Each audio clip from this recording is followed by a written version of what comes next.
1940年，在第二次世界大战的阴影下，一次影响深远的会谈在纳粹德国和意大利之间悄然展开。这不仅是两个国家之间的外交事件，更是一次决定欧洲乃至全世界命运的关键对话。当时的德国元首阿道夫·希特勒与意大利外交部长加莱阿佐·齐亚诺进行了秘密会晤，商讨着将如何介入西意战争事宜。这一行动不仅深刻影响了战争的进程，也改写了历史的轨迹。在这次会晤中，希特勒和齐亚诺讨论了许多关于未来战略和政策的细节。这次会谈不仅涉及军事行动，更触及了两国之间的政治与经济合作。希特勒作为纳粹德国的绝对领导者，其野心和战略思维在这次会谈中得到了充分的展现，而齐亚诺则代表着意大利的利益，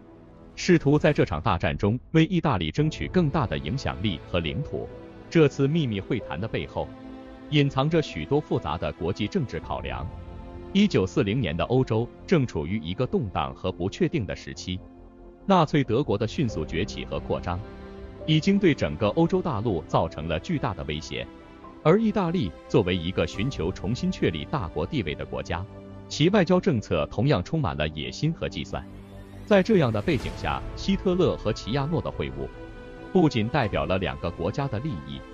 更是一场关于权力、战略和生存的博弈。这次会谈的结果，最终导致了意大利正式加入轴心国，并与纳粹德国一起介入第二次世界大战。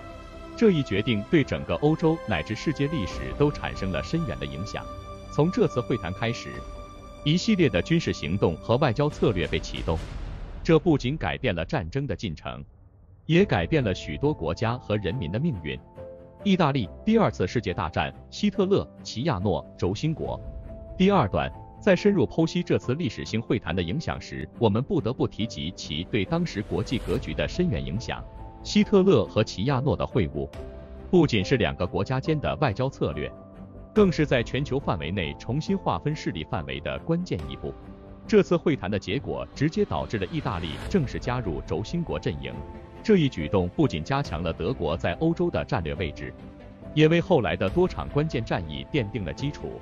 透过这次会晤，希特勒成功地将意大利拉入了自己的军事和政治轨道，这在很大程度上改变了欧洲战场的平衡。意大利的加入为轴心国提供了战略上的补充，特别是在地中海地区的军事行动上。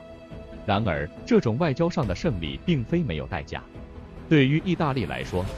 加入轴心国意味着不得不参与一场其军事和经济都未必准备好的大战。在分析这次会晤的同时，我们也不能忽视其中的个人动力学。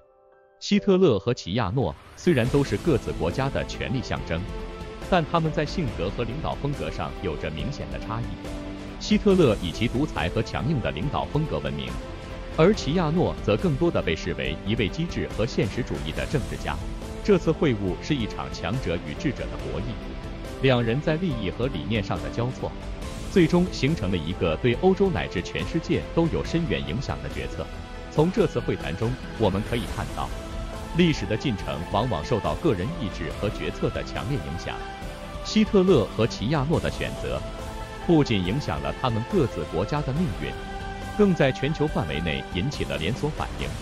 他们的决策不仅改变了战争的进程，也对全世界的政治格局产生了长远的影响。随着欧洲战场的扩大，这次会晤及其结果也引起了全球的关注。它不仅是一次权力的展示，也是一次战略布局的示范。意大利的加入改变了轴心国在欧洲和地中海的战略布局，这对于盟军来说无疑是一个巨大的挑战。在深入探讨希特勒和齐亚诺会晤的战略意义后，我们不得不关注这一事件对战争后期以及战后欧洲的深远影响。这次会谈不仅在战争期间塑造了欧洲的政治和军事格局，更在战后的欧洲重建过程中留下了不可磨灭的痕迹。意大利的加入对轴心国来说，虽然在短期内看似增强了其军事力量，但从长远来看，却为这个国家带来了沉重的负担和灾难。战争结束后，欧洲的政治地图经历了巨大的变化。德国和意大利的战败，不仅使这两个国家遭受了巨大的破坏和损失，也改变了整个欧洲的政治结构。战后的重建过程中，这次会谈及其决策的后果成为了许多历史和政治学者研究的重要课题。他们不仅揭示了战争中的战略决策对国家命运的影响，更反映了个人领导者的决策对整个世界历史进程的重要性。这次会谈及其结果在当代历史教育和集体回忆中占有重要位置。它不仅是第二次世界大战史的一部分，更是对当今世界领导者和政治决策者的一个重要提醒。历史教育通过对这一事件的研究，不仅可以帮助人们理解过去，更可以让我们从中汲取教训，防止类似错误在未来重演。最后，这次会谈也提醒我们，在面对国际政治和军事决策时，应该更加谨慎和深思熟虑。一个国家领导者的决策不仅会影响其本国的命运，还可能对整个世界产生深远的影响。因此，对历史的深入理解和反思，对当下和未来的国际关系和世界秩序具有不可估量的价值。透过对1940年希特勒和齐亚诺会晤的回顾，我们不仅可以更深刻地理解第二次世界大战的历史背景和影响，也可以从中汲取关于领导、决策和国际关系的宝贵教训。这些教训将指引我们在未来的道路上行走得更为稳健和明智。